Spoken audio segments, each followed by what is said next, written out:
Good afternoon. I'd like to call this meeting to order. And I would like to begin by acknowledging that we are in Treaty 1 territory and the traditional homeland of the Métis Nation. My name is Carrie Linklater. I'm your chairperson today. I'm joined on the board today by Brett McIntyre to my left and Mr. Richard Whitbread to my far left. Our city assessor today is Mr. Howard McCubbin, and our admin secretary is Ms. Helen Rojo. We will be hearing applications for revision of the assessment roll in accordance with the Municipal Assessment Act.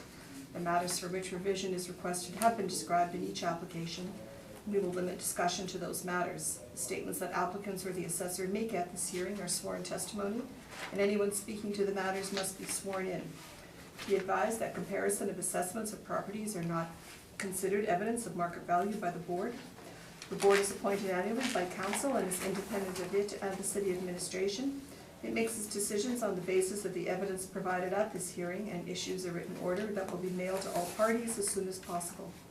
Please note that the board's decisions with respect to an application may be appealed to the Manitoba Municipal Board if the matter pertains to assessed value or classification, or to the Court of Queen's Bench if the matter pertains to the application of exemption from taxation.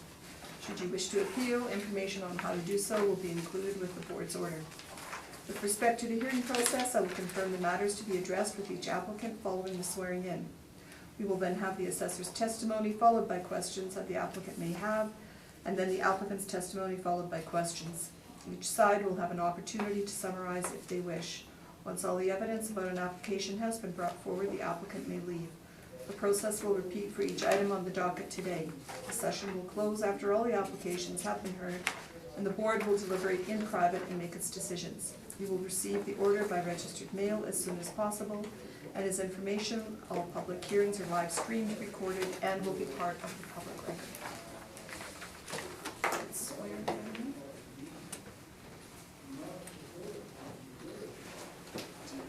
Affirm. Please state your full name. Howard Lindsay McCubbin. And you affirm the evidence about represents the truth, the whole truth, and nothing but the truth.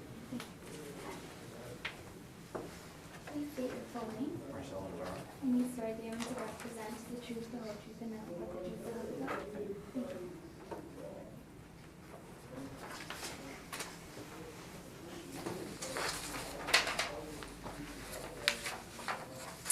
Okay. Good afternoon, gentlemen. Good afternoon. We will start with 841 Leila. Thank you, Madam Chair. File number 19-3293. The applicant is Altus Group Limited. Roll number is 1105179520. The address is 841 Leila Avenue. The owner is Garden City Square Shopping Center, Ltd. The roll year we're dealing with is 2020, and the reference date being April the 1st, 2018. The current assessed value is $23,435,000. It's classified 60, and the liability is taxable. This is a neighborhood shopping center, Madam Chair, and there's a fair amount of work going on in 3 units within this property with different tenancies coming up. There will be a supplementary assessment issued in the near future. So we're just asking for confirmation in the interim on this value of $23,435,000. Thank you. You're in agreement? Yes.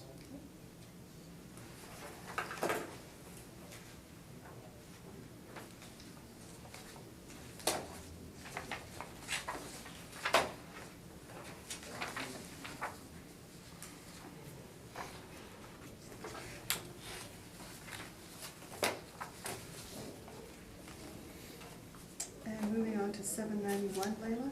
Okay, thanks, Madam Chair. File number 19-3281. The applicant is Altus Group Limited. The roll number is 110508633700. The address is 791 Leila Avenue, and the owner is Garden City Square Annex Ltd. The roll year is 2020, with the reference date being April 1st, 2018. The current assessed value is $6,429,000. It's classed as other property 60, and it's liable to taxation T. It is a neighborhood shopping center, much similar to the property before us. Madam Chair, I'm going to ask for confirmation on this assessed value. There is work being done on this property of a substantial nature, and we will be issuing supplementary assessments in due course.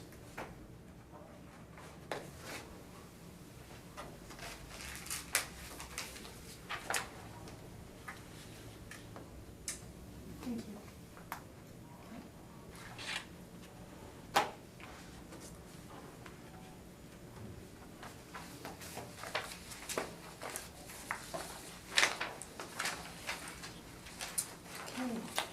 Okay, 1020 Q8.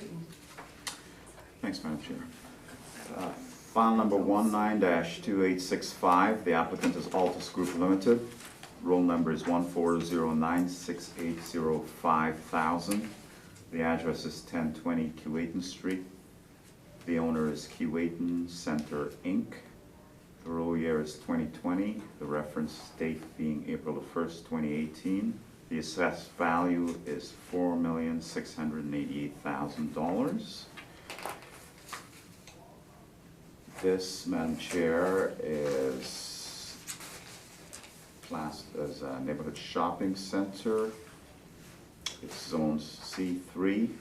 The land area is 93,822 square feet.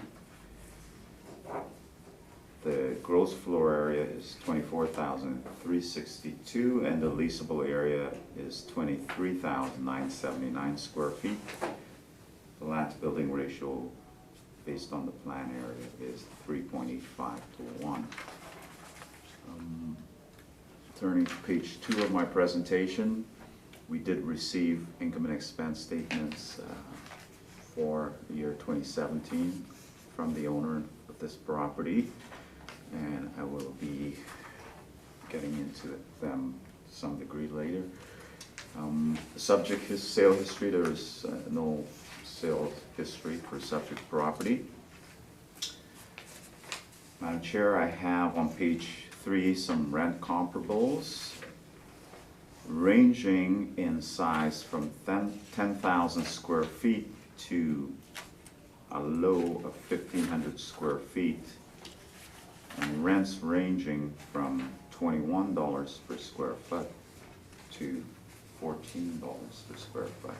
You can see the various locations of those comparables. They're all similarly used properties. The tenancies. And if I can turn your attention to page 4 of presentation.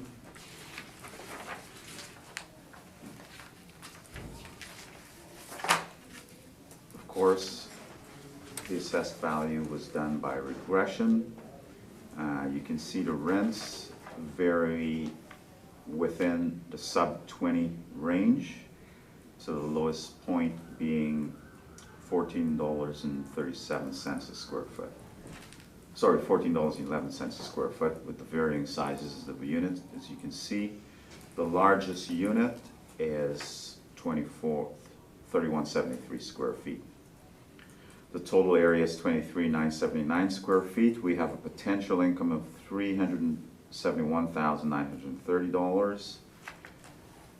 We've applied a vacancy loss of 4% to this property. Incidentally, this property, there is no vacancy recorded for some time. So, but we still apply 4% vacancy. With respect to expenses, we apply a combination of 2% plus shortfall pursuant with the 4% vacancy calculation. So our shortfall, our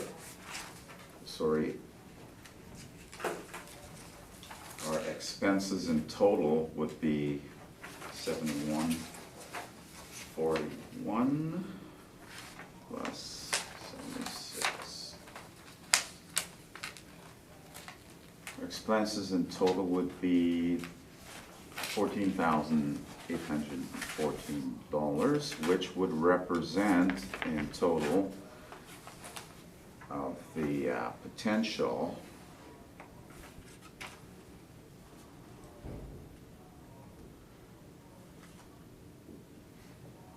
.9%, or essentially 4% in total. We arrive at a net operating income of $342,239. To that we apply a capitalization rate of 7.3%, and we arrive at a value of $4,688,000 rounded.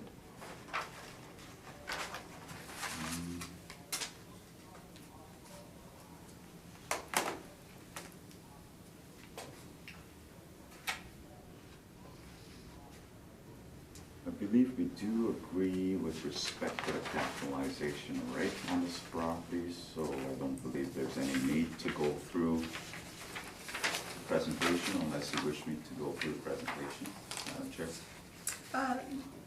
It's up to you. We agree on the capitalization rate. Did you state the cap rate, 7.3? 7.3%, yeah.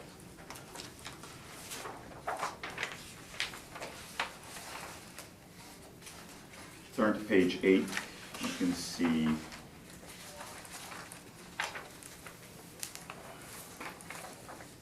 just the building layout on site of the property.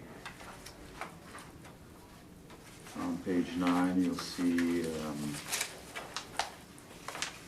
graphic of the property itself, and you can see the standalone restaurant just below that, which is Dairy Queen. And on page 10, various sections of the actual property and buildings.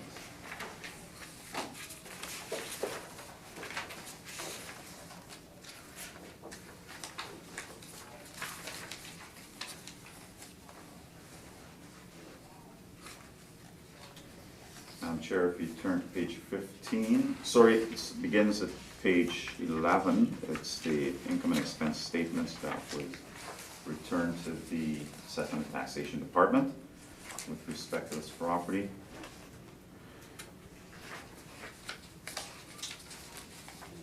As we bore further into the information, it actually begins on page 15.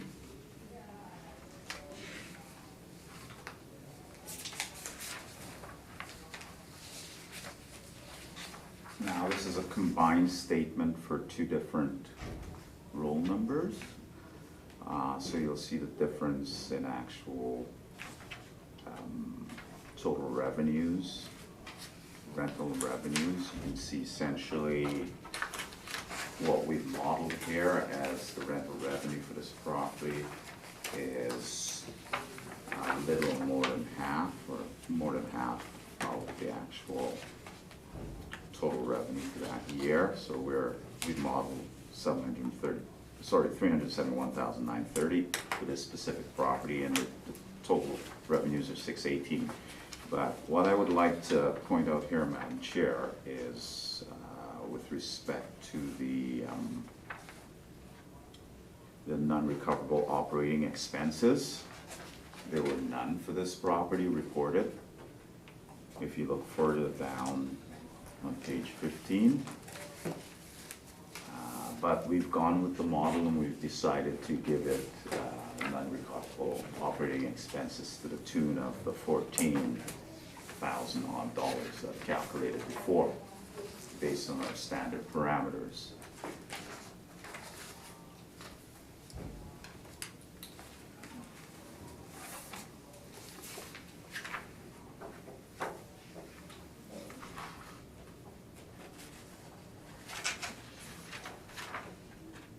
I think what separates us apart, Madam Chair, is the actual expenses what should be used, and we differ on that with respect to that. We're very close in the NOI. So I will await my turn to rebut the owner's agent presentation with respect to the operating expenses and his brief control. And that's my presentation. Thank you. Did you have questions? Yes. In terms of your net rent, you went with a slightly higher net rent, correct? In regards to, The overall rate that you applied to the property, yes, that's modeled? that's modeled, yeah. We've taken in consideration more current information in terms of leases that took place in the reference year and a year or two prior.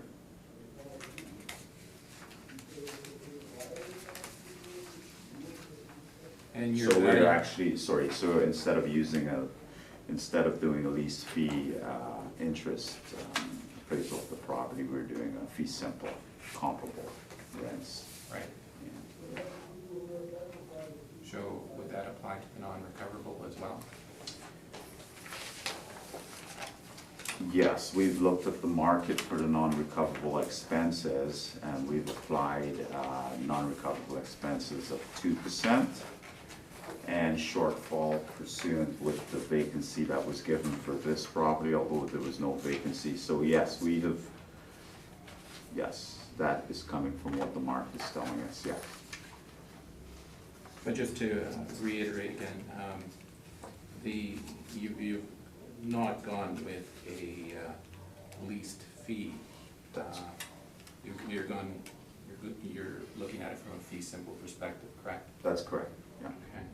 So your commentary there about the expenses and page 15, how there are no non-recoverable expenses there, are essentially addressed by that point, are they not? Yes, I was simply, because I know that this would be an issue with respect to the valuation of this property.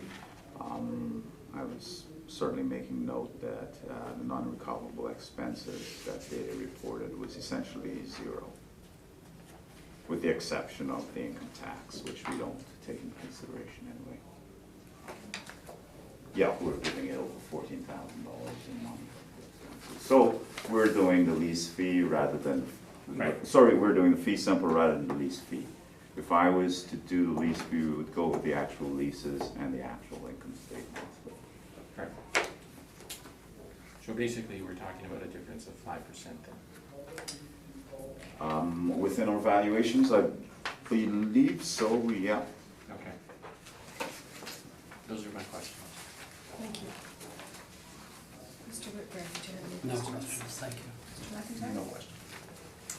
And I have no questions. We will proceed to your presentation and then have rebuttal after.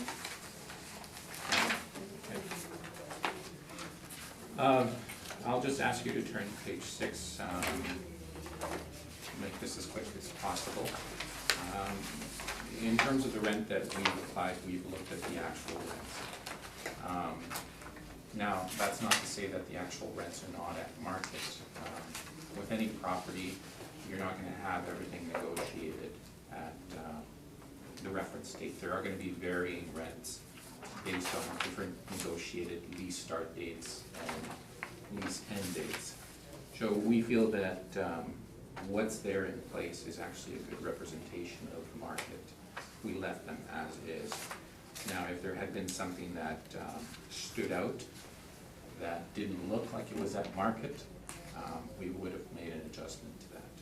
But as this property stands, we feel that it is, the actual is at market.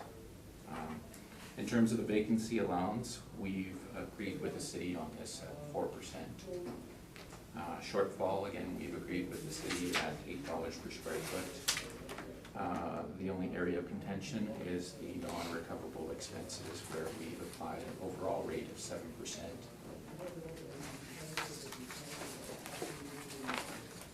In terms of the capitalization rate, as Mr. McCubbin said, we have agreed on that as well. So if you look at my workup on page 7, you can see that in terms of an effective market income, we're at 348,288 with a vacancy allowance of 4%. Not far from each other. In terms of expenses, overall expenses that we applied to this was $32,053, and again, the difference is that 5% non-recoverable expense. Our net operating incomes are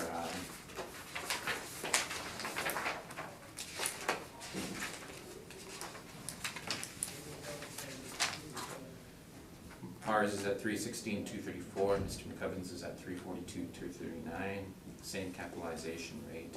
We've come up with an indicated market value of $4,331,974, or $4,332,000 rounded.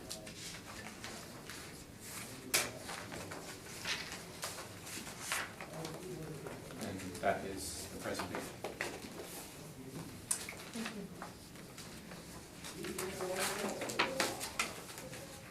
Any questions, Mr. McCubbin? Thanks, Madam Chair. The only question I have is with respect to the 5% non-recoverable expense totaling $17,414. That was applied by Mr. Navarro. Mr. Navarro, I have rebuttal evidence with respect to why we think the 5% was not warranted for mass appraisal purposes this time around.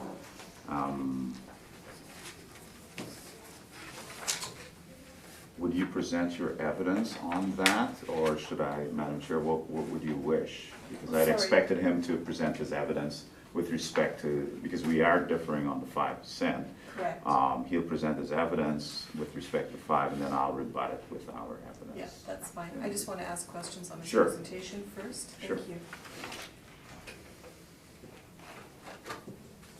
Did you have any further questions? No, I don't have any further Okay, questions. thank you.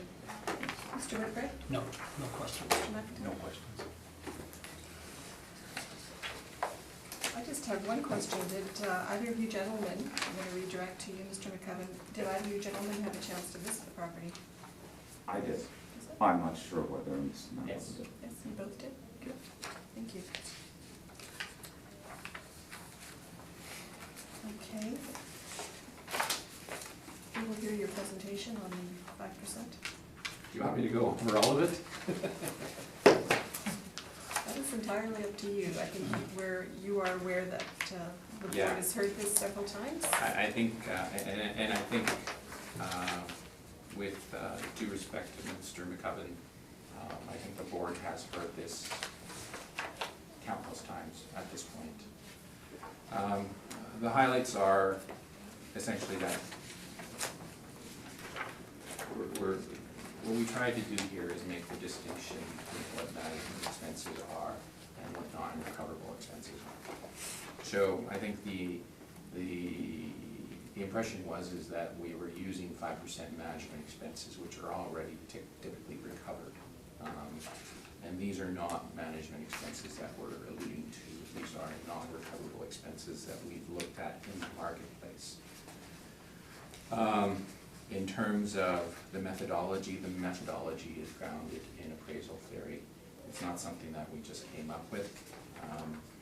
We used appraisal theory and we did a lot of research on this. Again, we can refer to your presentation here if you want to read on that.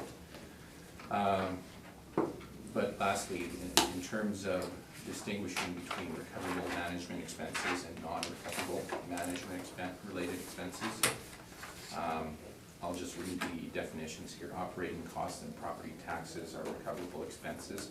Operating costs include such items as payroll, cleaning, utilities, maintenance, repairs, grounds, and parking area maintenance, management fees, and insurance. For office buildings, the total operating costs are often surcharged by a 15% management fee that is also recovered from tenants. leasing and capital costs, the appraiser should also account for non-recoverable expenses, also called non-rechargeable expenses. The most important non-recoverable cost items to be aware of are space marketing costs, which include both tenant inducements and leasing costs, and allowance for structural and mechanical repairs. And I think that's where I'll leave it. Okay, thank you. Mr. McCubbin, your Thanks. rebuttal? Yes, I will rebut that in a brief format. Thanks.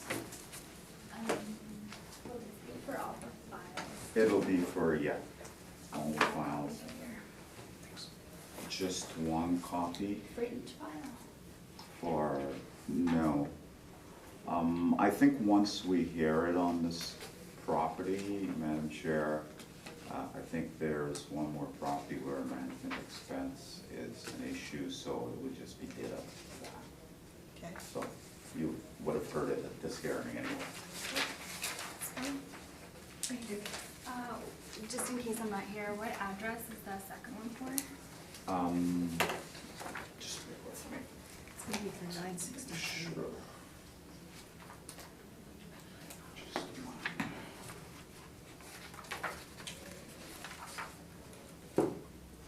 The property that we will be going through to some extent this afternoon and gaining valuation is 949 Henderson. The second to last one on the block.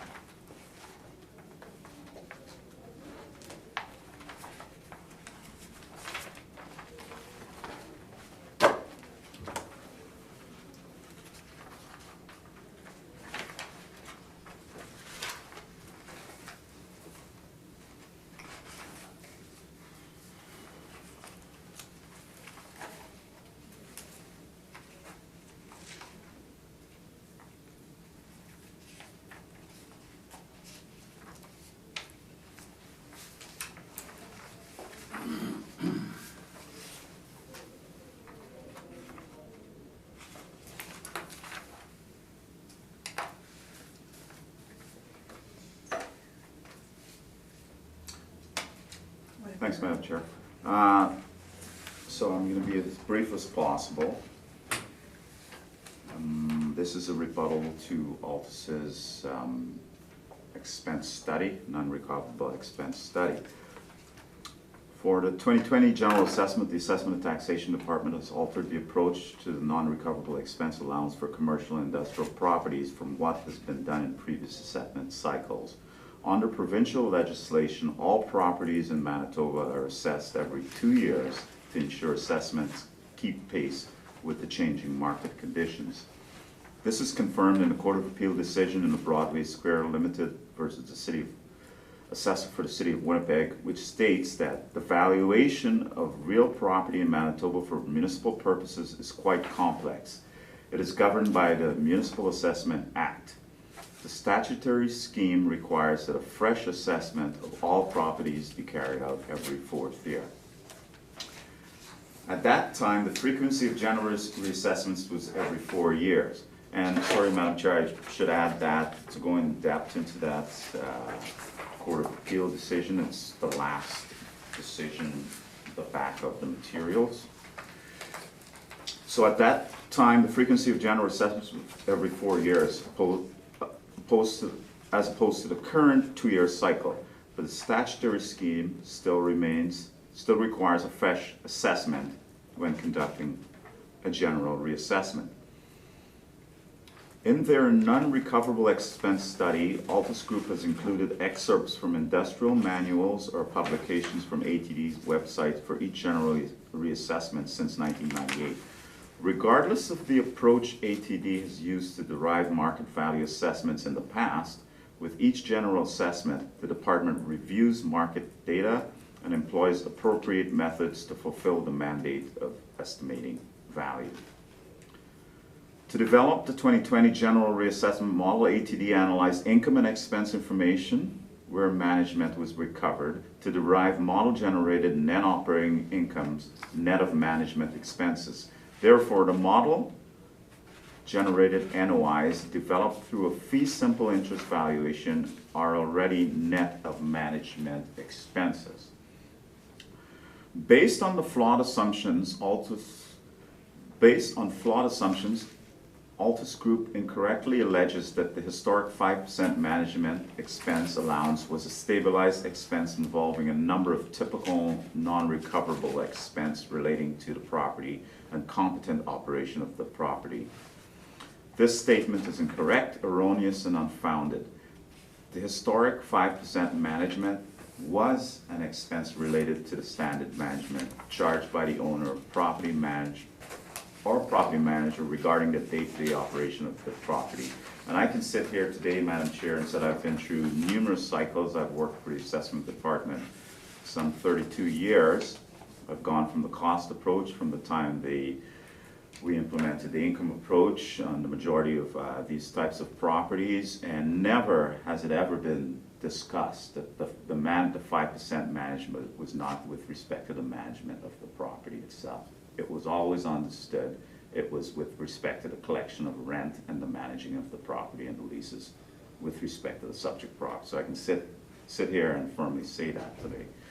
Further, Altus Group agrees that the standard management fees, which made up the historic 5% in previous assessment cycles, are usually recovered in whole or in part. So they are agreeing that they do recover it in whole or in part from tenants, unless the tenants are on a gross or semi-gross lease. The City of Winnipeg Assessment and Taxation Department agrees with this statement, of course. And now what's important here is that we've allowed for non-recoverable expense, Madam Chair, in totality 2%, and we're just not focusing on the 2%, we're focusing also on the shortfall allowance per square foot, which is generated from that calculation of vacancy with respect to the property. I can say in certain instances where we have chronic vacancy, or we can term it over and above market vacancy, we have atoned for that, and essentially that non-recoverable expense percentage in total would go up substantially. So we do atone for it in special conditions when it needs to be applied for various properties. In the case of this property, there's no vacancy. They're not reporting any other expenses, but we're still giving it because we're using the parameters as developed for these types of properties and the rents. I can just say that this rebuttal package justifies the historic 5% management expense was in fact an expense relating to the standard management fees, as I've said, charged by the owner. The expenses Altus Group determined as non-recoverable are contrary to assessment case law in Manitoba, and are not to be treated as expenses. As you've heard, Mr. Navarro included expenses such as tenant inducements and leasing costs, and we do have municipal board decisions that actually go contrary to that decision. We do not look at that as an operating expense. Asset management fees are not allowable expenses, operating expense item. Altus Group analysis of EMI percentage does not exist in the appraisal theory and is flawed. The use of medians rather than averages changes the result of Altus's group analysis and conclusions from 5.75% to 4.78%, and I'll demonstrate that. So,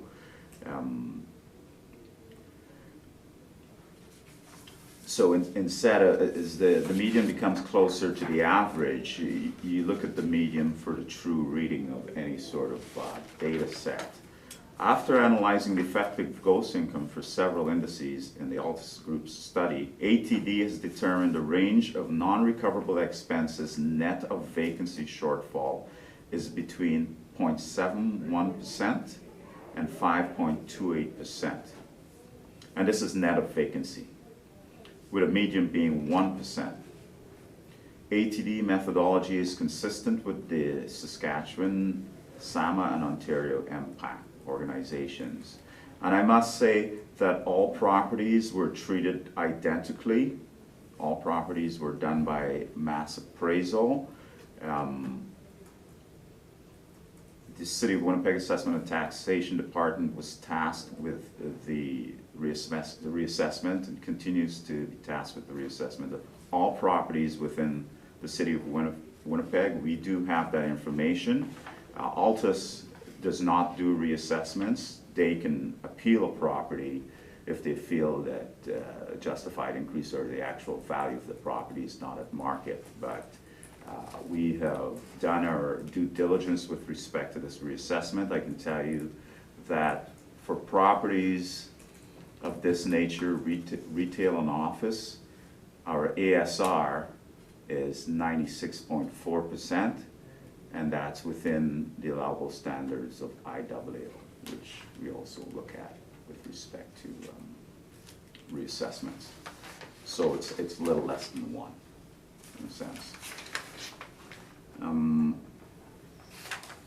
Quickly, if we can turn to page 5. I'm getting behind notes here. Non-recoverable expenses. Altus Group has included the following non-recoverable expenses in their analysis: leasing commissions, tenant inducements, tenant improvement allowance, and free rent. Now, we've gone quite a few times to the municipal board with these issues, and there has been a consistent message being sent down from the municipal board in the way we treat these expenses. The inclusion of these non-recoverable expenses is contrary to municipal board case law. There is a long-standing history of municipal board orders stating these items should not be treated as expenses. Below are 3 municipal board orders indicating this, and file number 97A1-076 is one.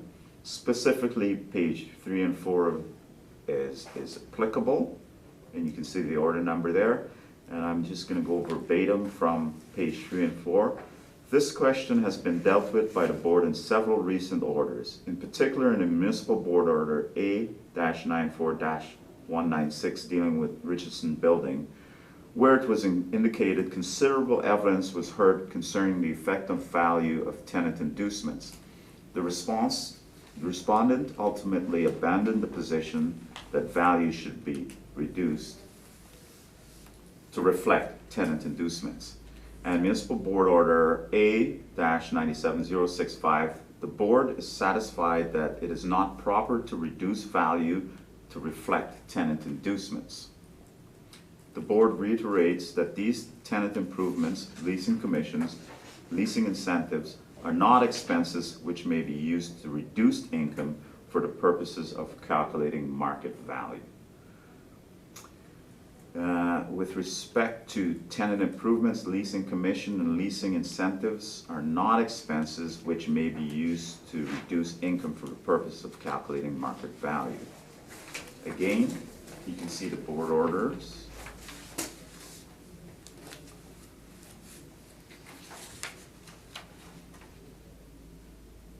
And with respect to order number A-99-026, specifically on page 3 and 4, reading verbatim, the board reiterates that tenant improvements, leasing commissions, and leasing incentives are not expenses which may be used to reduce income for the purposes of calculating market value. It has not been the practice of the board to allow these expenses, and the board is satisfied that these items should not be treated as expenses. And that's a major portion of their presentation. I'm not going to get into the discount cash flow method because we're using actually direct capitalization method here in terms of arriving at value. I don't think it serves any purpose to go through that right now.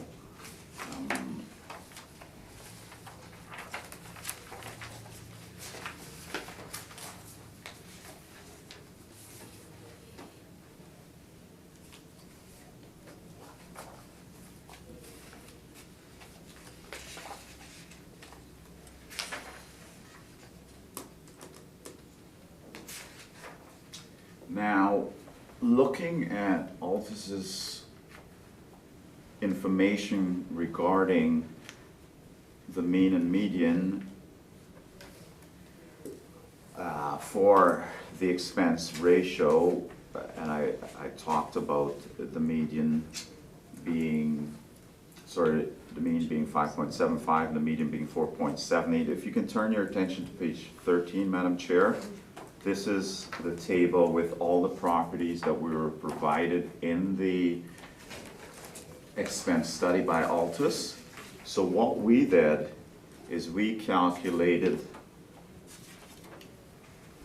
the median, and it worked out to 4.78, and that's calculated based on everything that they included as an expense, tenant inducements, leasing fees, et cetera, that I just went through, that the municipal board has said is not applicable when arriving at market value.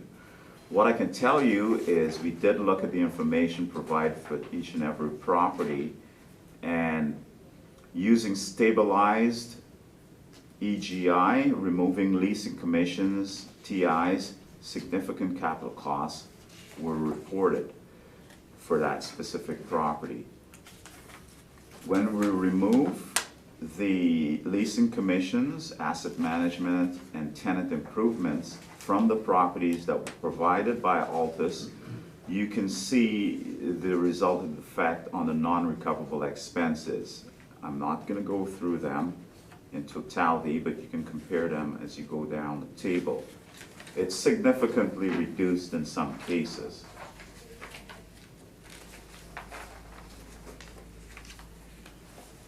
Our actual, not including expense for vacant space, Madam Chair, or shortfall as we call it, is 1.06%.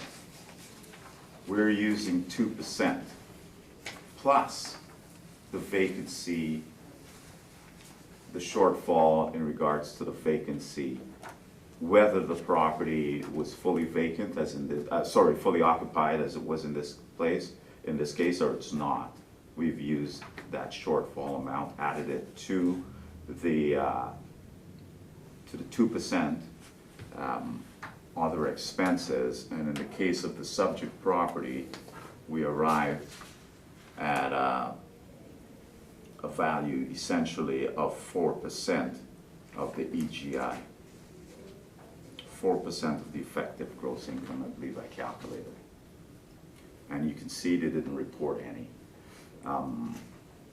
As I've said, I think Altus's information with respect to these properties, not their information, but their analysis of the information as it speaks to actual true market valuation of properties under the Municipal Assessment Act, which the higher quasi-judicial board is the municipal board. They've said time and time again the expenses that Altus has used to calculate operating expenses should not be allowed. So that's my submission here today.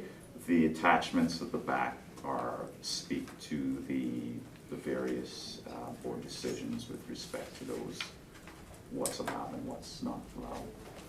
Okay. Thank you very much. Thank you. Did you wish to say anything? Ask questions? Okay, yeah. If you wish. Yeah. Mr. McCubbin, you made some commentary about shortfall. In terms of what the city is using, it's using a 2% shortfall, correct? And that varies depending on the property's actual vacancy, size of building. It's kind of a moving target. We're not using 2%, we're using shortfall pursuant with the vacancy, Madam Chair. Yes, the shortfall is kind of a moving target. It depends, that's correct, it depends on if it's getting a market vacancy rate and there's no chronic or any problems with respect to leasing up a building over many years. You would agree that in a fee simple valuation, there would be a shortfall? Oh, yes, and we've used that in our evaluation. We have used shortfall in every single case. And you've given an additional 2%, correct? Right. Okay. Yeah. Now, in terms of what I was hearing about concerning your presentation, now, there seems to be this distinction that you're trying to make about expenses. Now, what we're trying to clarify here is what is recoverable and what is non-recoverable. Now, in terms of tenant inducements, is that something that is typically recovered in a rent? Triple net. Triple net, it may or may not be recovered, and that's why the municipal board has said it depends on how an owner may want to lease up their building. They may recover it in a rent, or they may not. In some instances, I've seen leases, Madam Chair, where an allotment was given to a specific tenant. The rental rate has come in below market, and you wonder why it's below market. Well, that tenant actually came and built out their space to be a usable retail or office space. And in some cases, they're given an incentive by the landlord, and that's worked into the rent itself over the life of the lease. Because an individual, I guess, or a property owner can make those sort of lease fee agreements with tenants, it becomes a moving target as to what, when you read the statements and when you look at the lease fee interest of the property, as to what the value of the property really is, instead of looking at the market. That's why we always look at the market. If you look in the cases where the tenant comes and builds out, and maybe I'm going off on a tangent, but in some cases where a tenant may come in and build out the space wholly, it's basically just 4 walls and a roof and floor, and the tenant comes in, rents a space for say $10 a square foot, and that's the lease amount. But when you actually look at the lease, the tenant is responsible for building the space out. Now, we're assessing the finished space, not the lease fee interest. That's why it's very dangerous to go with the lease fee interest of any property. We haven't seen the leases on this property. We'll be asking for leases in the future on some of the larger players to see how they're written and whether they're coming in and building their space out or not. So we can, as we go through reassessment cycles, we can confirm that market value, the actual market value we use, is appropriate and lease fee is not. Now, can you give me, is there a difference between an inducement and an improvement? Yeah, there are 2 different words, first and foremost. An inducement is I may induce you to come to my property. Yeah, as consideration, I may give you free rent for a couple of months. Correct. And are those typically recovered? It depends on the lease. It depends on how the lease is written. It may or may not be recovered. And what you don't know until you see the lease. What we've tried to point out in our report here is that there are certain expenses that are not recovered. Typically inducements, leasing commissions, free rent, marketing, advertisement, banking services, mortgage interest, bad debt, professional fees, and on and on. Those are the things that we were alluding to. Now, those are, would you not agree, distinctly different than expenses that are recoverable? Oh yeah, they're distinctive in a sense, and they ought not to be used, Madam Chair, because we've had numerous municipal board decisions that for the event, for the purpose of calculating market value here in Manitoba, we do not use those expenses. Those expenses serve in some cases to devalue a property in terms of an instance I've shown you, like I've laid out before. If they charge someone $10 a square foot for rent and they have a tenant inducement of $50,000 to build the space out, what is that space really worth, or that property really worth? Is it the $10 capitalized, or is it the finished space capitalized? Now, if you capitalize the finished space, which you ought to, because that's actually, you're looking at the market, now do you deduct that again at the end? That's why the municipal board stays away from that. You would have these wide swings in values if you keep applying inducements and leasing fees, because it does not happen every year in a lot of cases, and it does not happen with every tenant. The board, and traditionally, appraisal theory has not allowed these. And we haven't Mr. allowed McCubbin, them. in terms of an improvement, if I take a space, my landlord improves it for me to rent, would that be recovered in the rent? Usually, You would expect it to be recovered in the rent. If the landlord improves the space, Madam Chair, you would expect the landlord to get a return on his investment. So, this is what I'm trying to draw a distinction here, and there's, I mean, we could be arguing semantics here, but there is a clear difference between a tenant improvement and tenant inducements. What we are talking about here are tenant inducements, and not just tenant inducements. Again, I've gone through the list here. It's leasing commissions, free rents, that are not recovered through the rent. So if, in the example of a landlord who builds a space for you or improves it, there are, say, $2 extra rent based on capitalized over so many years for those improvements, you're paying it in the rent. It's recovered through the rent. What we're talking about is something that is not recovered through the rent. And I think that's the distinction that Mr. Slaughter, Mr. Reimer, Mr. Betker, Mr. Borgstrom have all tried to make. So we're not trying to cause a revolution here. These are actual non-recoverable expenses that are experienced in the marketplace. Now, in terms of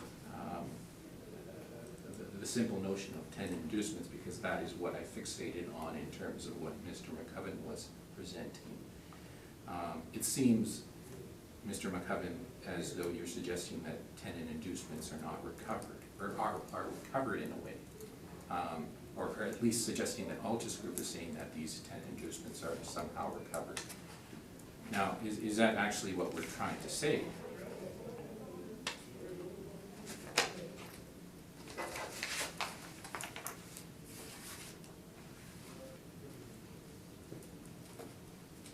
Am I supposed to answer that, Madam Chair? Again, if you turn to page 5 of my brief, Altus, at the top, Altus Group has included the following non-recoverable expenses in their analysis: leasing commissions, tenant inducements, tenant improvement allowance, and free rent. And you can see the board decisions that we've had that deal with every and each one of those expenses that Altus is using as a non-recoverable expense, and they've disallowed it. I'm not sure what else to say, Madam Chair. I'm not sure what else to say, but I can tell you these are not consistent year-to-year expenses with respect to the operational requirements of a property. They could almost be viewed as capital expenditures in some respect, and I'm just thinking maybe that's why the municipal board stays away from them, because if you give a tenant improvement allowance to an individual, they're coming in and they're improving the property for you. You don't have to improve the property, spend that extra capital. But in the end, Madam Chair, what we're looking at is the finished space and what the going market rate for that finished space is. And if you're using tenant inducements or a tenant improvement allowance that's not calculated in rent, it's in a lump sum at the bottom of the lease, Are we to now use the $10 square foot rent rather than the $23 or $25 square foot rent, which it should be to be at market? It's not rocket science in my sense. You can play with these numbers, and the value of a property will go like this throughout throughout many cycles. Real estate has gone up, slow and steady growth throughout the city of Winnipeg, as far as I've known, as far as I work for the assessment department. It hasn't gone like this. It may have a little bit of a dip, downturn in the economy, but generally it's moving upwards. You apply these non-recoverable expenses, you would have some wonky results with properties. And that's not what the real estate, and that's not what a property market value would be based on. They would not, and that's the reason why the board stays away from leasing commissions, tenant inducements, tenant improvement allowance, and free rent. And as you can see on the page 7, or sorry, the table on page 13, once we remove those amounts, the end result is 1.06% overall.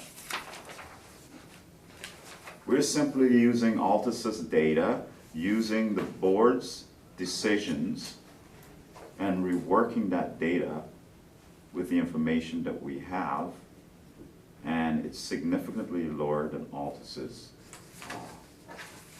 expense allowance. And to finish up, the 5% that was given in past reassessments,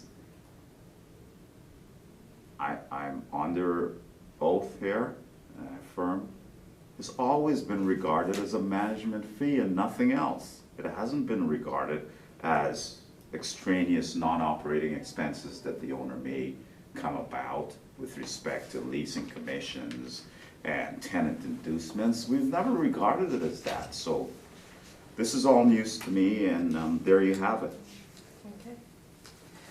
Thank you, gentlemen. Mr. Whitbread, did you have any questions regarding this? Need to make my head clear on this, if you don't mind. Sure. Mr. Assessor, on page 5 of your document, these two case law items that you reference, you're suggesting, you're stating that you're counting on these case law statements to exclude the 5%. Am I hearing you right?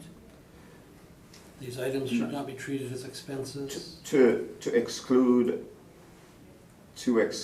in regards to non-recoverable expenses in general. In general, but... In general, because in our case, what we've been finding, that management, traditional management amount, which is 5%, Yeah. these leases are coming in at almost absolute net lease, or triple net lease. Absolute net absorbs the property owner, anything to do with the property. A lot of leases are coming in like that. Even, they have no non-recoverable expense. So those 5% would be included in these excluded expenses on these cases. Am I getting that right? That's correct. Okay. That, My next question, what year were these cases heard? these cases were, well, I can give you the exact date. Just a year would be good. Well, you can go by the file number. That would be 1997. In 1999? Yeah, 1997, Okay, and so- 1999. That's 18 and 20 years ago.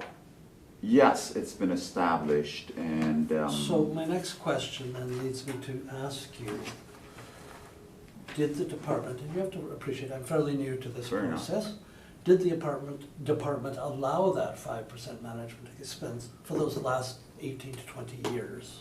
yes, we have. Okay, But that's all I need to know. as the information came in, That's all I need to know, thank fair you. enough. Yep, Mr. McIntyre. thanks. Thank you. What does the province of Manitoba do for this current assessment cycle? My understanding is that they have an inclusion for management. So they have the 5%? They have, that's my understanding, don't take verbatim, but I've heard there's talk about that. But if if I may, we deal with a very dynamic situation. We are the capital region here in the province. We have many properties, diverse properties. We have a lot of lease information in the department, and the lease information is pointing to management as recovered. I suspect if the province was seeing the same thing in the outlying jurisdictions and the smaller jurisdictions, they would have, I would expect them to go the same way because it's being recovered. But are they not the governing body of assessment in the province? Yes, they are. I think my real boss is the provincial assessor. Okay, that's fine. How useful is, I looked at the mailer information covering 2 roll numbers, like, is that of any value in your original presentation? You indicated that it covered 2 properties. Right, right. So how useful is that? Well, it's useful in terms of we've asked them to send in income and expense statements with respect to the property, and we can't make them report in a certain way. We just ask them for the information and we disseminate the information that they return. And what we've seen in this case, there were no non-recoverable expenses reported. Okay, and my last question is, you mentioned an ASR of 96%. Yeah. How many, and that's just in the neighborhood? 96.4%. Oh, yeah, I just forgot Yeah, that before. fair enough. Yeah, I believe I said that. How many sales did that involve in the analysis? I don't know. I don't know the exact number, but I believe I did say that's office and retail because these properties are fairly similar, and they can be interchangeable. A lot of properties we have office and retail use. I don't have that number, but I can guess it's not 5 or 10. Okay, that's fine. It's a significant number that are bona fide transactions in the city that we have disseminated that information, made sure that they're bona fide transactions, and we've used the model-driven numbers against those sales, and the ASR is lower than 100%. Okay, no, that's fine. No further questions. Thank you. My question has been asked and answered. Just like to say thank you to both of you gentlemen for your presentations.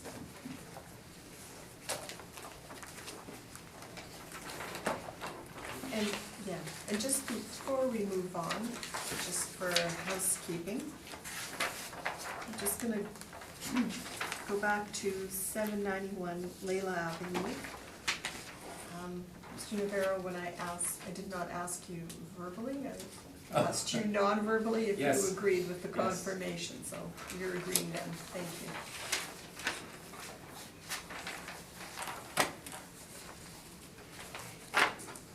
And we will go on to 701 Regent.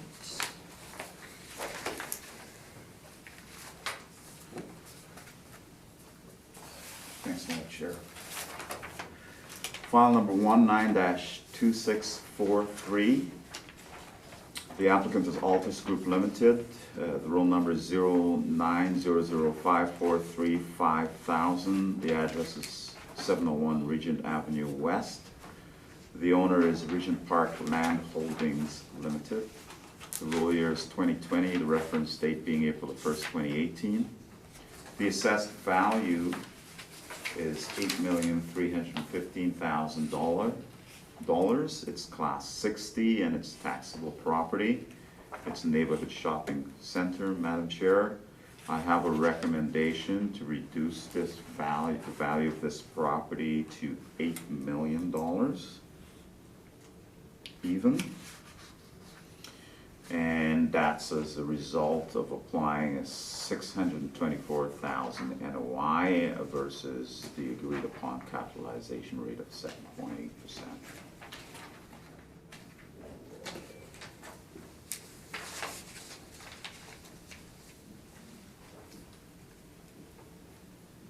Sorry, Mr. McCubbin, you said 624,000 NOI agreed upon? 624,000 even Okay. NOI, And and 7.8 cap rate? that's correct. Okay. We both Green cap rate. Mr. Navarro, are you accepting this recommendation? Yes.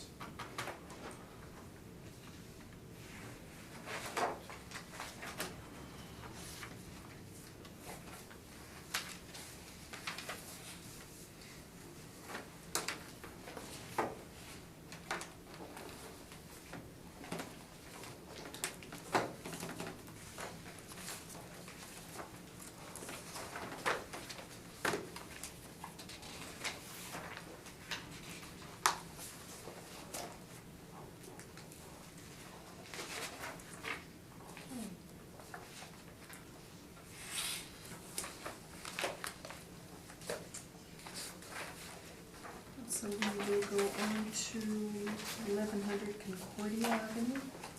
Thanks, Madam Chair. File number 19-4222, the applicant is Altus Group Limited.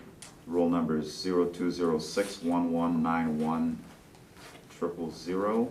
The address is 1100 Concordia Avenue. The owner is 2965713 Manitoba Ltd. The roll year is 2020 with the reference date being April the 1st, 2018. Madam Chair, there's a split class code on this property. In total, the class code 6C, which is taxable, is $5,752,000.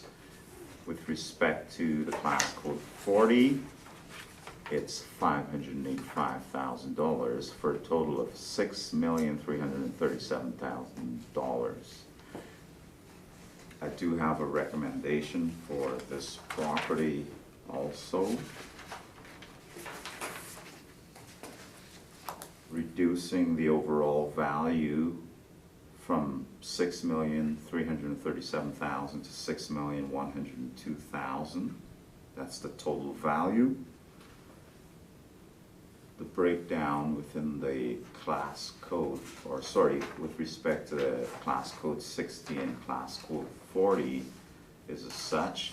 Class code 40 will remain at $585,000.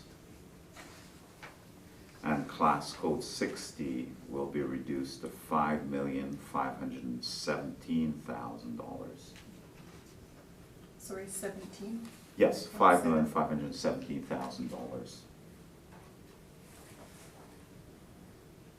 And that recommendation is based on? It's based on a reduction in the NOI and the agreed upon cap rate of 7.3% for that portion. What's the NOI reduced to? The NOI reduced is, the NOI reduces 402,741.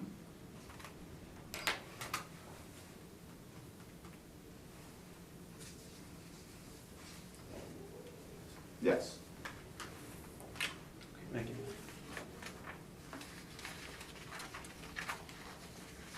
Mr. Navarro, are you in agreement with this?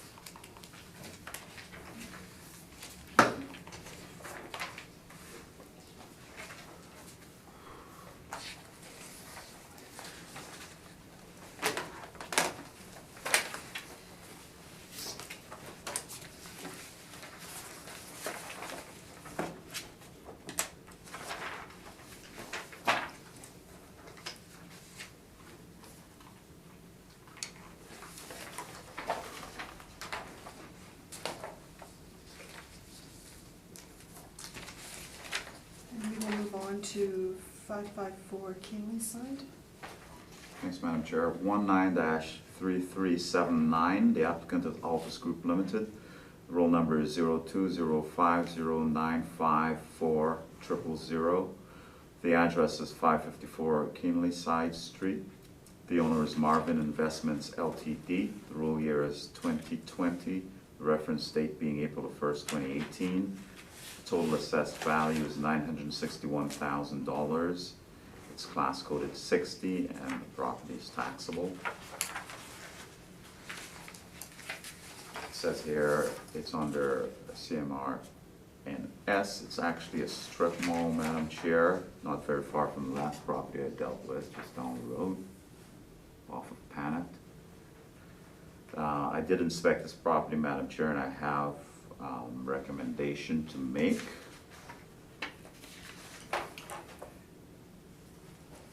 The NOI sorry, if I can turn your attention to page 4. The NOI remains the same. It's 62,957. In regards to the cap rate, I've increased the cap rate from 6.55% to 7.5% to atone for the relative condition of the property. And my recommendation is $839,000. I'm sorry, 839? 839. Thank you.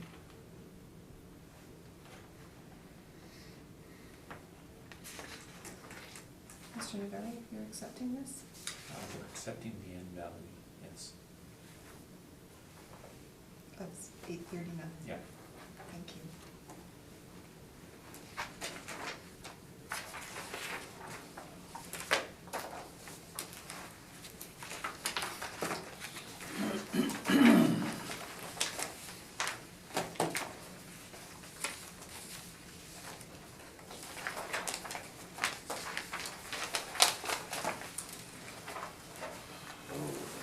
Sorry, I should just stop Hannah. If you have any questions, feel free to, Yeah. No okay. questions. Just flying ahead here. Okay, we're gonna move on to 949 Henderson Highway. Okay. Thanks, Madam Chair.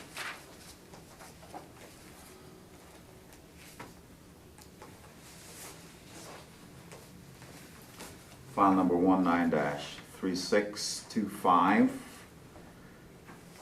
The applicant is Altus Group Limited. The roll number is 0203021700. The address is 949 Henderson Highway. The owner is Towers Ltd. The roll year is 2020 and reference date being April 1st, 2018. The assessed value is $4,650,000. It's class coded 60 and it's liable to taxation. We have zoning on this property, Madam Chair, C4 regional. The land area is 86,026 square feet. The plan area is 22,592 square feet, and the basement area is 2640 square feet. The total leasable is 24,037 square feet. The land to building ratio with respect to the plan area is 3.81 to 1. We did get information returned on this property, Madam Chair.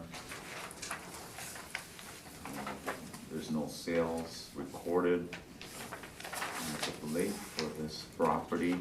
I should mention that the income and expense returns that's attached to this property spans 2 properties by the same owner. They were combined. It's a combined statement, and it's attached going from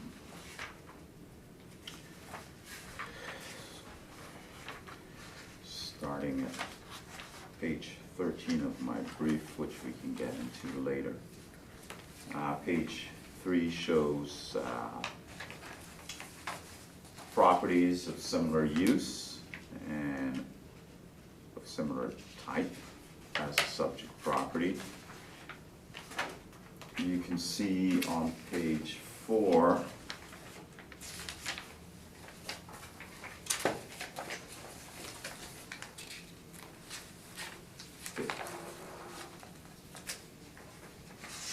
the income valuation of the property itself. These are all model-driven numbers. We arrive at a total potential income of $347,385. To that, we have applied a vacancy loss of 4%. It's my understanding that It's fully leased up. We have applied an expense amount of 2%. We've taken that away from the effective gross income, and also shortfall at $8 per square foot based on 4% of the space. And we arrive at a net operating income of $319,186. The overall capitalization rate used for this property, Madam Chair, is 7.8%. The value we arrive at is $4,092,000. On page 5 of my evaluation, I should show you some photos with respect to this property, starting at page 9. You can see just the layout of the building on the property itself, and the small sort of small building that's actually fronting right on Henderson Highway is the building I'm going to deal next with.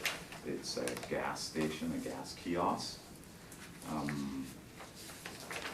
So if you turn to page 10, you will see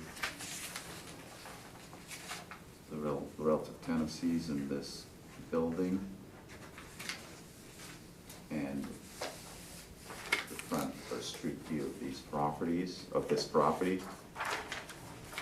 And you can see the Domo gas bar that's at the front of the property.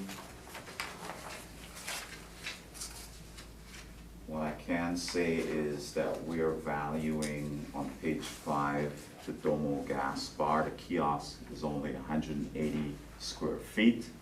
I believe they did have a return with respect to the Domo gas bar, but they show around 1,000 square feet going from memory.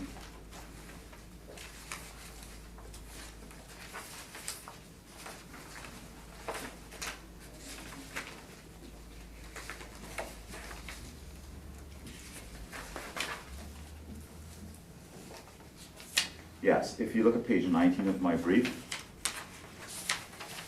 you'll see as a part of the income and expense statement, the rent roll shows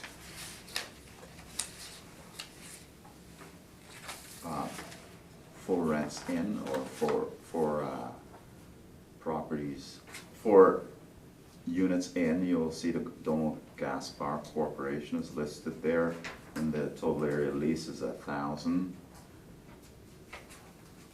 I believe, Madam Chair, that is actually a land lease and has nothing to do with the building. The building is actually only 180 square feet, so. What I've done is I've included on page 3 of my brief kiosks for properties, one that's fairly close to the subject property, 951. We have a lease amount of $140 per square foot. June the 1st, 2015 is the lease start date. And a kiosk again on Portage Avenue, much smaller, almost half the size, a little bit more than half the size. 8-year lease starting May the 1st, 2017. And you can see as you come down in size how the square foot net rent per square foot is driven up.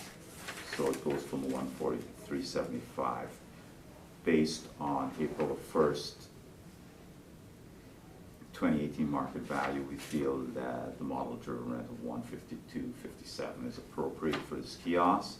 So we go through the valuation and arrive at a net operating income of $26,354. To that, we apply the overall capitalization rate of 6.8%. Capitalized value becomes $387,559. And the additional building value, pumps, tanks, the canopy, etc., is $170,000. We add that, and that's a depreciated amount. We add that to the value of the actual improvement, and we arrive at a value of $558,000.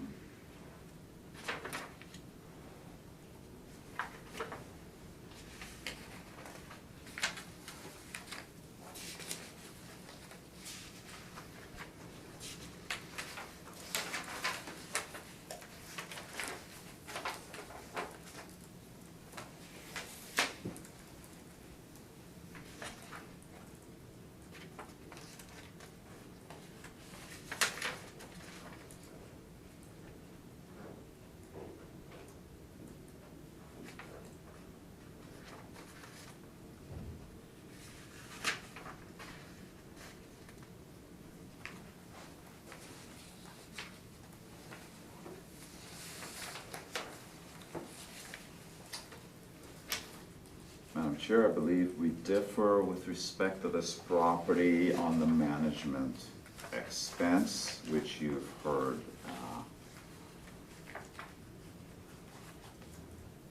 before you debated just a few minutes ago, so I will leave it at that. Our difference in valuation becomes the management expense of this property. Okay, fair enough. Thank you very much, Mr. McCullough. Do you have any questions? I don't, I think Mr. McCutcheon has addressed what the difference is. Okay, thank you. No questions, thanks. Just one question, on your rent comparisons on page 3, you indicated there's a rent comparison of 951 Henderson, but that's the actual subject property, is it not? I'm wondering, once I looked at that, I took a double take on that. Because if I turn to your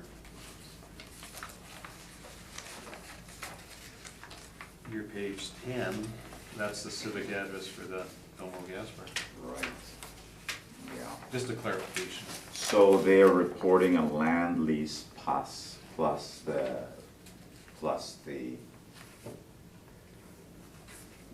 The building here.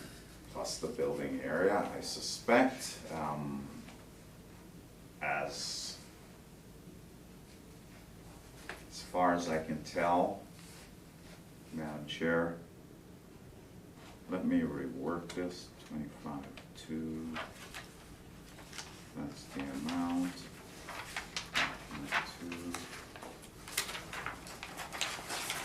Yeah, it would appear, yes, it would appear what we've done to this property, Madam Chair, is realizing that it wasn't 1,000 square feet, we've actually used that lease rate on the value of the square footage of the building itself and converted that into a lease rate rather than on the land. Okay. The 1A. So again, my presentation is based on more current information with respect to these kiosks. And I feel like $152.57 is appropriate.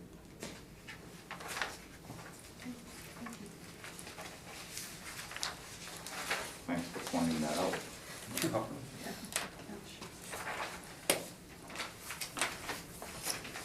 Sorry, I just have one question, Mr. McCovern. Did you have a chance to inspect this property? Yes, I You did? Yep. Okay. Because you're just curious about your cap rates. do. Right, You gave the kiosk 6.8 correct. and the mall 7.8. Yes, so the overall capitalization rate becomes 7.71%. The kiosks, in some cases, Madam Chair, we have the kiosks as standalone. We have to derive a capitalization rate for those specific roll numbers. So we identify the capitalization rate for those, and we do treat at least the kiosks, the gas kiosks, as a separate income stream instead of combining it with the overall. Can you just tell me, you've got an actual age for the mall, 56 to 2002, and then effective? What's the percentage of that? Do you know? I'm not Over aware of that. 24,000? Yeah. I'm not aware of what the percent, you mean old versus new? Just in terms of square footage, because it's got 24,000? Just wondering. I don't know that answer. I don't have the field forms in front of me. I don't know the answer to that. But you did visit the property. Yes, I did. So how did you, what would your average fare? Good? The property is in average condition. It didn't seem like it had any deficiencies. At one end was an old Salisbury house, and then we had an automotive place right next to it.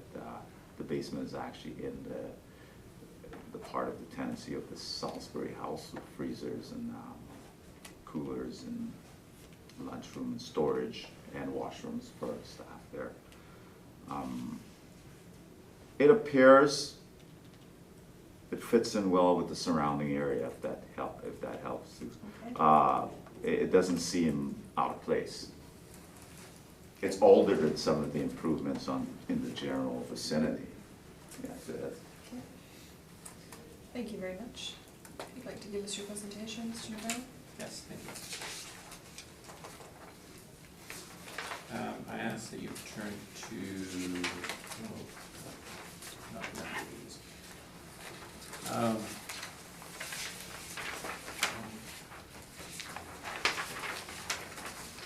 5 pages in, under the category retail valuation.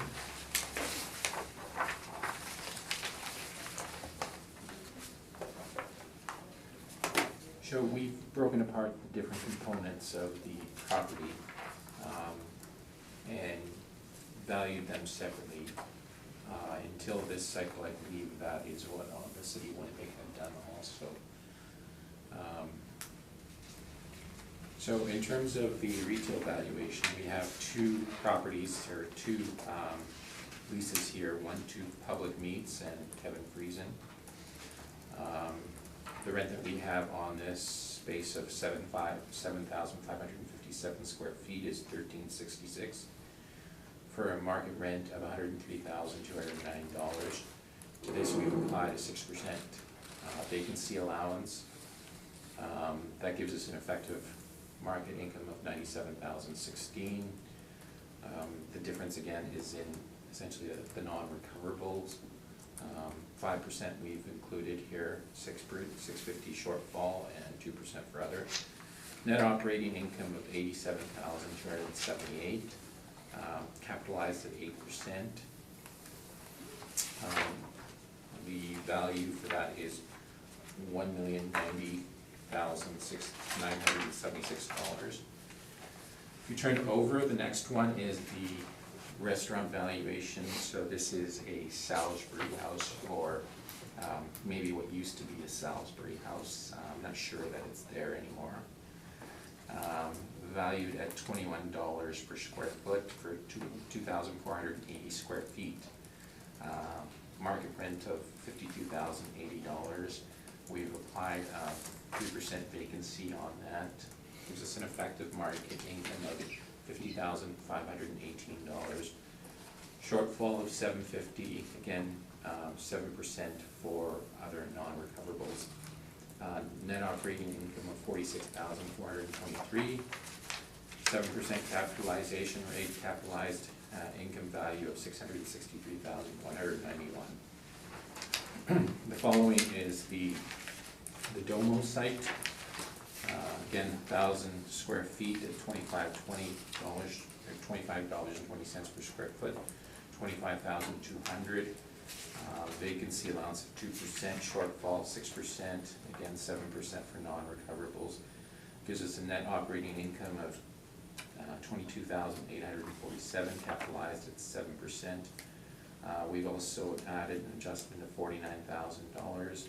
Indicated market value $375,390. The last component is the vehicle service garage. And this is the Boyd Group. This area, this unit is 11,180 square feet at $17 per square foot. $190,060 market rent, 4% capitalization rate, effective market income of $182,458. Shortfall $450, management and non-recoverables of 7%. Net operating income of $167,673. Capitalization rate of 7.25.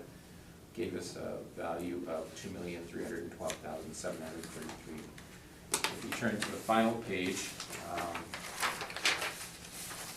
we get the overall view here.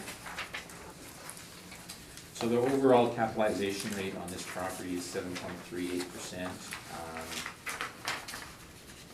In terms of the condition of this, I guess you would call it a strip mall.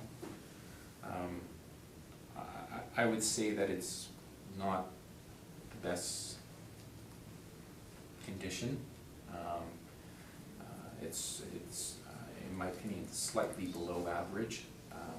So we gave it a slightly higher capitalization rate than Mr. McCubbin did. In terms of the net operating incomes, we're not that far apart. Again, the difference is that 5%. Overall value is $4,442,290. That's my presentation.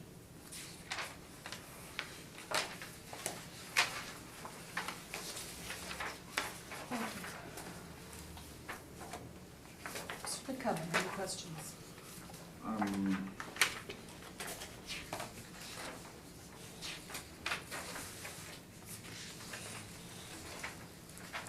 Yes, I have one question, I'm sure.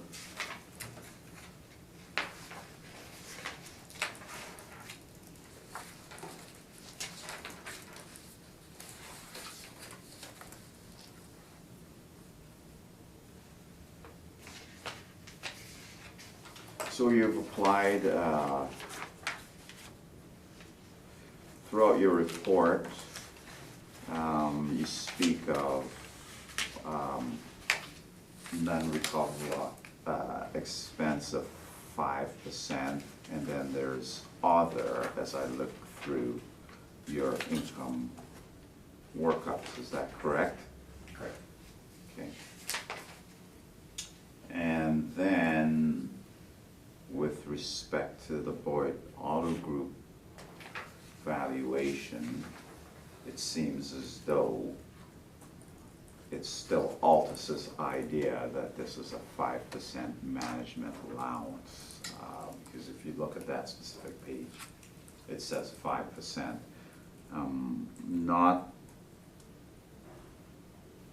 Not really a question, just an observation, Madam Chair. I can address that if you'd like.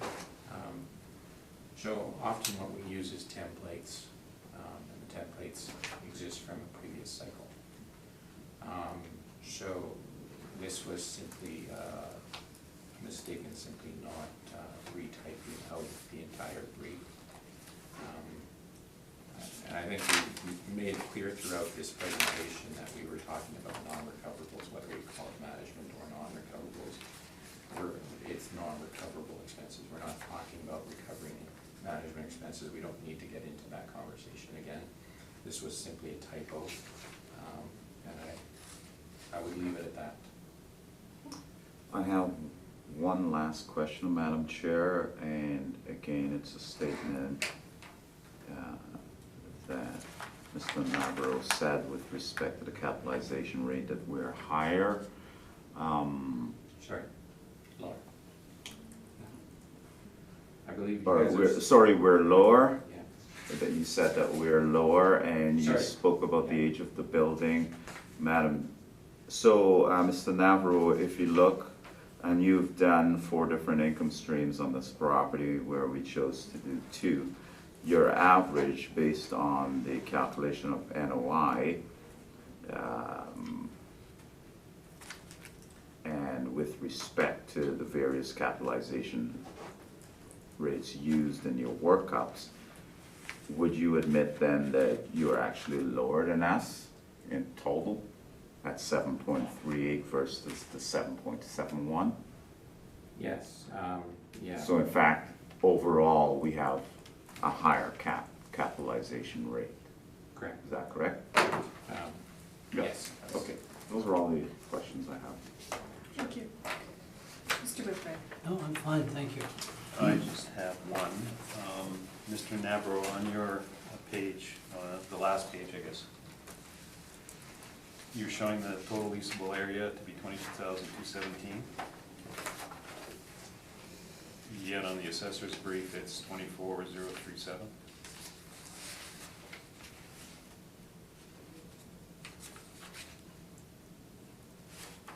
That is correct. If you just give me 1 second here.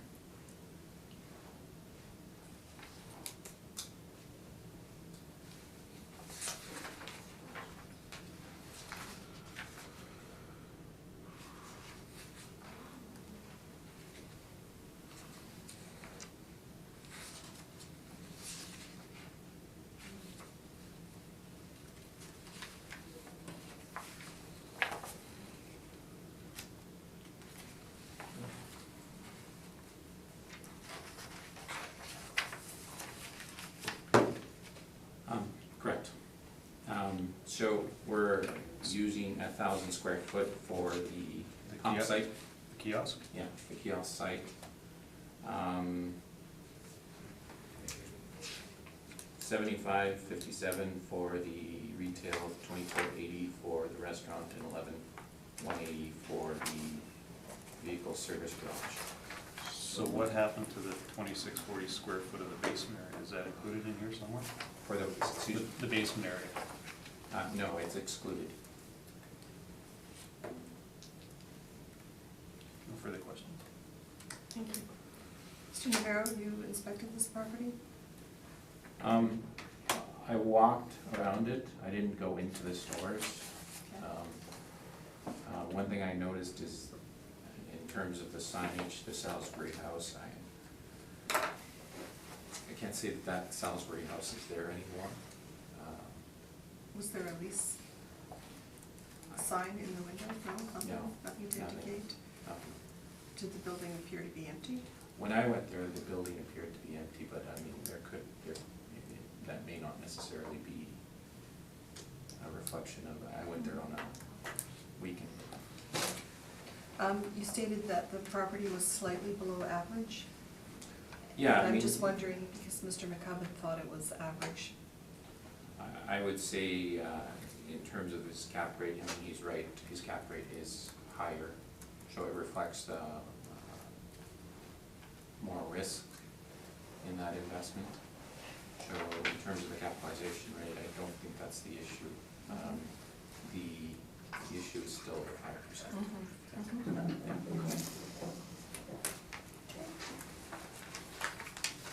Do either of you wish for a summation on this property? No, I'm good, Madam Chair. The summation would have to do with the expenses. I think you've heard that already. Mr. Navarro, you agree? I agree. Thank you.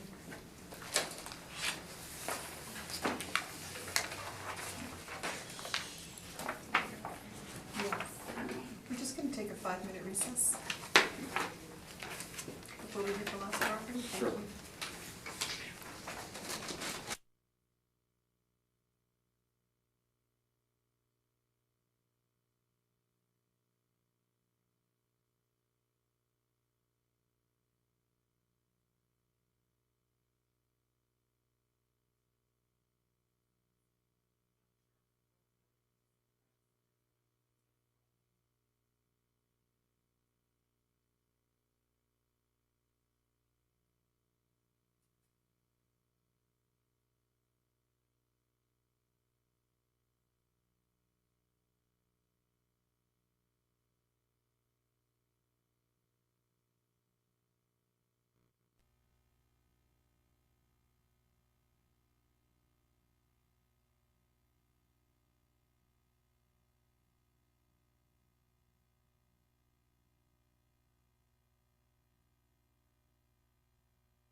to call this hearing back to order, and we're going to move on to 963 Henderson Highway. Mr. McCubbin, whenever you're ready. Thank you, Madam Chair. File number 19-3626. The applicant is Altus Group Limited. The roll number is 0203025440. The address is 963 Henderson Highway, and the owner is Towers Limited. This is the property to what we dealt with last in the combined income and expense statements. We're dealing with the roll year 2020, the reference date being April 1st, 2018. The total assessed value is $20,863,000. It's class coded 60 and liability taxation. It's taxable property. It's a neighborhood shopping center. These improvements are newer than the last property we dealt with, obviously. Land area is 320,754 square feet. And we have a plan area of 87,403 square feet with a leasable area of 90,150 square feet.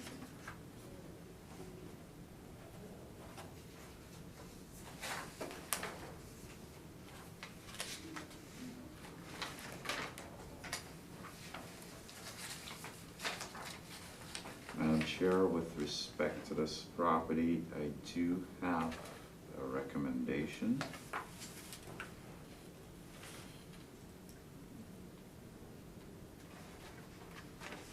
Recommend to reduce the overall NOI to $1,443,514.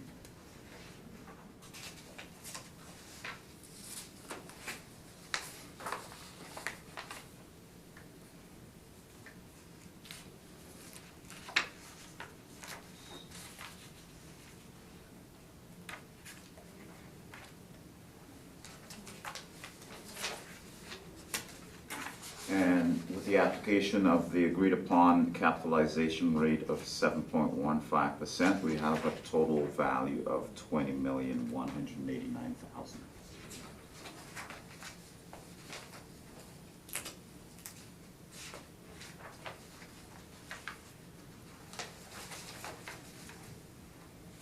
Again, these were combined statements that we dealt with, and the properties actually should be merged at some point in time, but the significant reduction is on this property.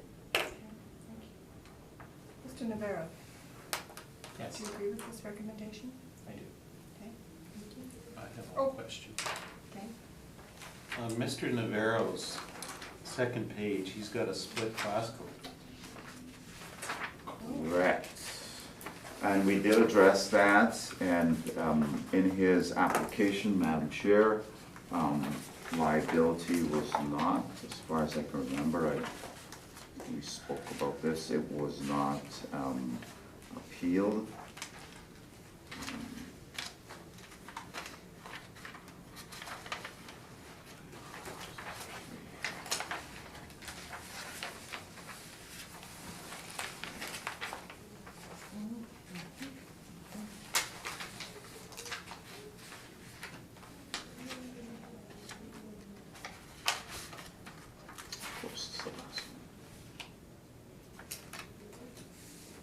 Yes, if you look at the actual application for revision form, Madam Chair, the only box that was ticked off was the amount of assessed value.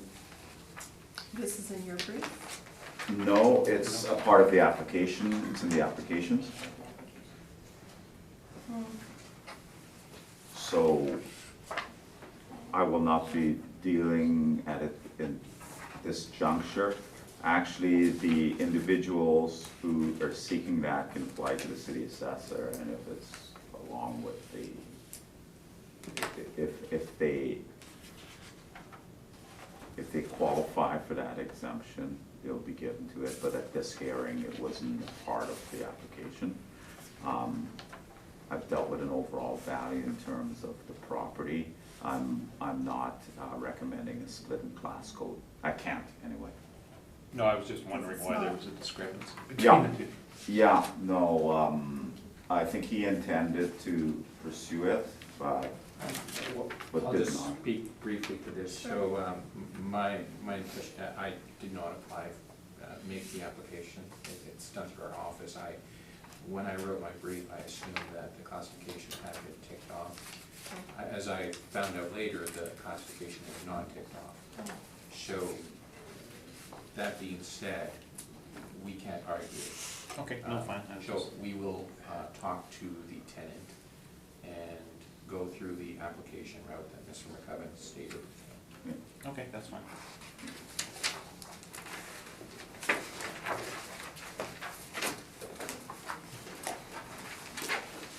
There's no further questions. This hearing is adjourned.